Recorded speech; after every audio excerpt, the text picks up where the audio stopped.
इस कहानी की लेखिका है विनीता मोहता। रोहन अपने दोस्त के घर पढ़ाई करने के लिए गया था। उसके घर का माहौल एकदम अजीब सा था, सब कुछ शांत और गंभीर। देर रात तक पढ़ाई खत्म करने के कारण वो हॉस्टल वापस नहीं जा सकता था। कुछ कर उसने अपने दोस्त के घर ही रुकने का फैसला किया। उसकी दोस्त की माँ ने उसे एक कमरा जो ऊपर था रुकने के लिए दिया। कमरे में पहुंचते ही उसे अजीब सा डर लगने लगा। वह डर क्यों था ये उसे समझ में नहीं आया। देर रात तक वह सो नहीं पाया। जैसे ही उसकी आंख लगी उसे अपने करीब कोई साया महसूस हुआ। उसने आंखें खोलकर देखा तो उसके दोस्त की माँ वैम्पायर के रूप में उसके पास खड़ी है। गर्दन पर अपने दांत लगाकर उसका खून पीने लग गई। इस पूरे घटनाक्रम के कारण रोहन बहुत डर गया और उसकी जोरों से चीख निकल गई। क्या हुआ रोहन, क्यों चिल्ला रहे हो? देवेश के उठाने पर रोहन की आंख खुली तो वो अपने हॉस्टल में था। इसका मतलब ये सपना था। सपना बड़ा ही डरावना था यार। अरे क्या हुआ, बोलो ना। कुछ नहीं यार, एक सपना देख रहा था, अब बिल्कुल ठीक हूँ। कहा था ना सोते समय भूत की फिल्म मत देखा करो, मगर तुम मेरी सुनते ही नहीं हो। अब डर गए ना, सो जाओ चुपचाप, सुबह हमारी क्लास है। अगले दिन रोहन पूरी तरह नॉर्मल था। पूरे दिन स्कूल की एक्टिविटी में व्यतीत हुआ। रात को थक कर जैसे ही उसने बिस्तर पर अपनी आंखें बंद करी, कुछ देर बाद उसे वापस वही सपना आने लगा। डर के कारण दोबारा उसकी चीख निकल गई। क्या हुआ? देवेश, देवेश फिर वही कल रात वाला सपना। कहते हुए रोहन डर के कारण पसीना पसीना हो रहा था। अरे परेशान मत हो, ये एक सपना ही तो है, सो जाओ, कुछ नहीं होगा। मगर उस रात के बाद रोहन कभी भी चैन की नींद नहीं सो पाया। हर रात उसे वही सपना आता। उसे समझ नहीं आ रहा था कि आखिर उस सपने का उसकी जिंदगी से क्या कनेक्शन है। वही डरावना सा घर, वही कमरा और वही उसकी माँ वैम्पायर बनकर उसके सामने खड़ी होती थी। कुछ दिनों के बाद उसकी क्लास में एक रवि नाम का लड़का पढ़ने आता है। देवेश और रोहन उसके अच्छे दोस्त बन जाते हैं। एक दिन रवि उन दोनों को अपने घर पर बुलाता है। देवेश किसी कारण से नहीं जा पाता है। रोहन जैसे ही उसके घर पहुंचता है वह हैरान रह जाता है, क्योंकि वह वही घर है जो वह हर सपने में देखता था। लगता है आज सपना हकीकत बन जाएगा। आज की रात मेरी जिंदगी की आखिरी रात है, मगर जो कुछ भी हो उस सपने की तह तक पहुंचना है तो घर में तो जाना ही होगा। डरते हुए रोहन रवि के घर के अंदर जाता है। अंदर पहुंचकर रोहन रवि के परिवार से मिलता है, लेकिन वो तो सपने के परिवार से उल्टे थे। रवि का परिवार हंसमुख और मिलनसार था। कुछ देर बाद सब लोग खाना खा लेते हैं और रोहन बहाना बनाकर उसके घर में रुक जाता है।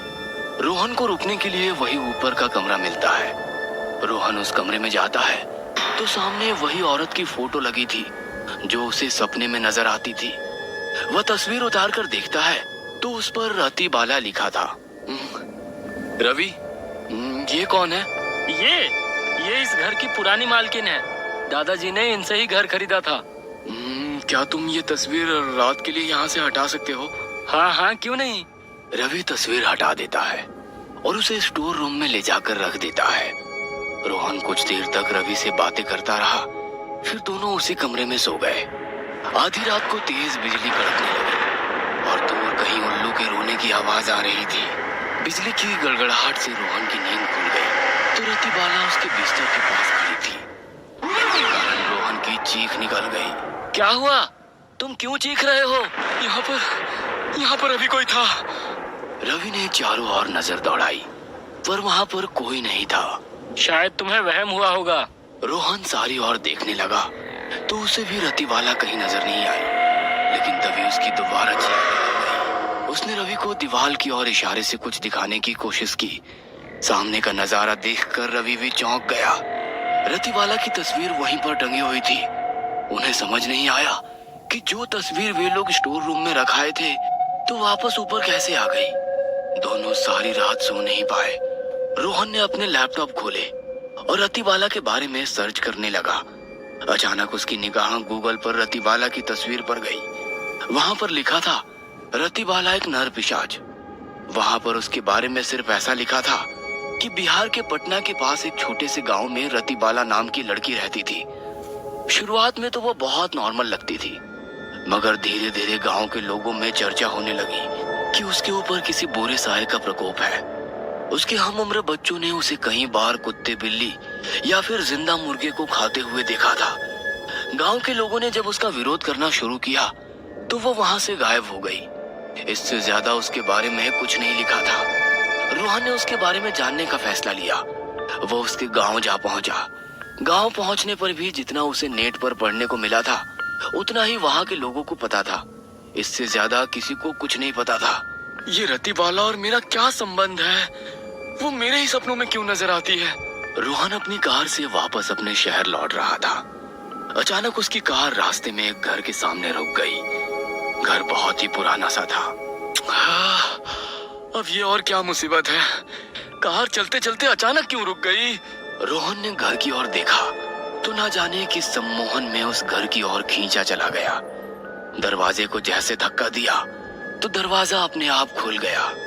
रोहन अंदर दाखिल हुआ तो पूरे घर की सजावट बहुत ही अजीब सी थी। कटे हुए सर, मरे हुए जानवरों की तस्वीरें, शमशान की तस्वीरें। सजावट देखकर रोहन को यकीन हो गया कि ये कोई सामान्य घर नहीं है।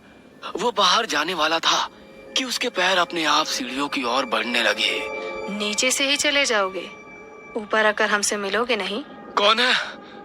मुझे कौन बुला रहा है? एक बार ऊपर तो आकर मिलो। तुम्हारे सारे सवालों के जवाब तुम्हारे पास होंगे। रोहन सम्मोहित होता हुआ उस आवाज की ओर बढ़ने लगा। सामने कमरे में एक महिला बैठी थी जिसके लंबे बालों से उसका पूरा चेहरा ढका हुआ था। कौन हो तुम? उस महिला ने जैसे ही अपना चेहरा ऊपर किया, रोहन डर के कारण 2 कदम पीछे हट गया। तुम तो रतिबाला हो। तुम यहाँ पर कैसे? आदेश, तुम पूछ रहे हो मैं यहाँ कैसे? मैं तो पिछले कई सालों से तुम्हारा यहाँ इंतजार कर रही हूँ। तुम भूल गए मुझे? मेरा इंतजार कर रही थी? मगर क्यों? मैं तो हॉस्टल जा रहा था। अचानक मेरी कार यहाँ तुम्हारे घर के सामने कैसे रुक गई? आदेश, अब हमारे मिलन का समय आ गया है। अब तुम्हें सब कुछ याद करना ही होगा। मैं पिछले कई दिनों से तुम्हें तुम्हारे सपनों में आकर हमारे पिछले दिनों की याद दिलाने की कोशिश कर रही हूँ, मगर तुम हो कि तुम्हें कुछ याद ही नहीं आता। हार कर मैंने तुम्हें तुम्हारे पुराने घर भी भेजा था, मगर वहाँ भी तुम्हें मेरी फोटो देखकर कुछ याद नहीं आया। इसीलिए मुझे तुम्हें यहाँ बुलाना पड़ा मेरे सरताज। जल्दी ही मैं तुम्हें सब कुछ याद दिला दूंगी। ये लो, ताजा इंसान का खून। इसे पीकर तुम्हें सब कुछ याद आ जाएगा। क्या बकवास कर रही हो? इंसान का खून पीना पड़ेगा? इंसान होकर इंसान का खून कोई कैसे पी सकता है? इंसान नहीं, वैम्पायर इंसान का खून पीते हैं। तुम भी वैम्पायर हो। हम दोनों इंसान नहीं, वैम्पायर हैं। क्या कहा तुमने? तुम वैम्पायर हो? इसका मतलब मैंने जो नेट पर तुम्हारे बारे में पढ़ा था वो सब सच था। शायद तुमने आधी अधूरी बातें सुनी। मैं नहीं, तुम भी वैम्पायर हो। आज की रात तुम्हें सब कुछ याद आ जाएगा। बस थोड़ा सा इंतजार कर लो। तब तक तुम्हें एक कहानी सुनाती हूँ। आदेश, तुम तो शुरू से ही एक वैम्पायर थी। पूर्णमासी की रात को जब मेरा जन्म हुआ तो हॉस्पिटल में तुमने मेरा खून पीकर मुझे भी वैम्पायर बना दिया था। मेरे पैदा होने के बाद हर पूर्णिमा को तुम मेरा खून चूसते थे ताकि तुम्हारी तरह मैं भी ताकतवर हो जाऊं। बचपन से ही वैम्पायर होने के कारण माँ के दूध की जगह मैं माँ का खून पीकर ही पली बढ़ी हूँ। माँ तिल तिल सूख रही थी, मगर किसी को पता ही नहीं चला कि ये क्यों हो रहा है। बड़े होने पर कभी कुत्ते का और कभी बिल्ली का खून पीने लगी। बाकी सब तो तुम्हें मेरे बारे में पता ही है। आगे की कहानी सुनाती हूँ। अपने घर से गायब होने के बाद मैं तुम्हारे साथ तुम्हारे घर चली गई थी, जो तुम्हें सपनों में दिखता था। हम दोनों रात को वेश बदलकर आसपास के बच्चों का खून चूसते थे। जब इंसानों को इसके बारे में पता चला तो हमें वो घर छोड़ना पड़ा और फिर हम जंगल में आकर बस गए। धीरे धीरे यहाँ जंगल में पूरी बस्ती हो गई थी। एक दिन एक गांव वालों ने तुम्हें बच्चों का खून चूसते हुए देख लिया था और उस दिन तुम्हें जिंदा जलाकर मार दिया था। क्या अजीब कहानी है। कहानी नहीं, हकीकत है। हमारी दुनिया का नियम है, जब कोई पिशाच इंसान द्वारा मार दिया जाता है तो उसे इंसान के रूप में दोबारा जन्म लेना होता है। इसीलिए तुम इंसान के रूप में जन्म लिए हो, मगर अब तुम 18 साल के हो गए हो। तो तुमको वापस पिशाच बनाने की जिम्मेदारी मेरी है। तुम्हें इसीलिए अप्रत्यक्ष रूप से याद दिलाने की सारी कोशिश कर रही थी मैं, मगर अब मैं तुम्हें सब कुछ प्रत्यक्ष रूप से याद दिला दूंगी। तुम्हें सब कुछ याद आ जाएगा। तुम भी मेरी तरह इस दुनिया में राज करोगे। हम दोनों मिलकर इस दुनिया को वैम्पायर वर्ल्ड में बदल देंगे। नहीं, ये नहीं हो सकता। मैं इंसान हूँ, इंसान ही रहूंगा। तुम इंसान नहीं पिशाच हो, और तुम्हें दोबारा पिशाच बनना ही होगा। रतिबाला उसका हाथ पकड़कर एक कमरे में ले गई। कमरे में शैतान की तस्वीर लगी हुई थी। सामने हवन कुंड बना हुआ था। कमरे में जाते ही रोहन मानो सम्मोहित हो चुका था। कमरा पूरी तरह अंधेरे में डूबा हुआ था। पूर्णमासी के दिन चंद्रमा की रोशनी उस कमरे के अंदर आ रही थी। अब रतिबाला जैसा जैसा कह रही थी वैसा वैसा रोहन कर रहा था। रोहन ने रतिबाला के कहने पर शैतानी देवताओं की पूजा करनी शुरू कर दी। चांद की रोशनी जैसे जैसे बढ़ रही थी वैसे रतिबाला पूजा भी करती जा रही थी। जैसे ही चांद आसमान के बीचों बीच आया, रतिबाला ने रोहन को खून से नहलाना शुरू कर दिया। कुछ देर बाद रोहन बेहोश हो गया। जैसे ही उसे होश आया तो वो पूरी तरह बदल चुका था। उसने सामने कटोरी में रखा हुआ इंसान का खून पिया और रतिबाला की ओर देखकर मुस्कुराने लगा। उसने अपने नुकीले दांत रतिबाला के गले में घुसा दी और उसका खून चूस लिया। कुछ देर बाद रतिबाला बेहोश हो गई। जब उसे होश आया तो वो मुस्कुराकर बोली, स्वागत है वैम्पायर वर्ल्ड में मेरे सरताज।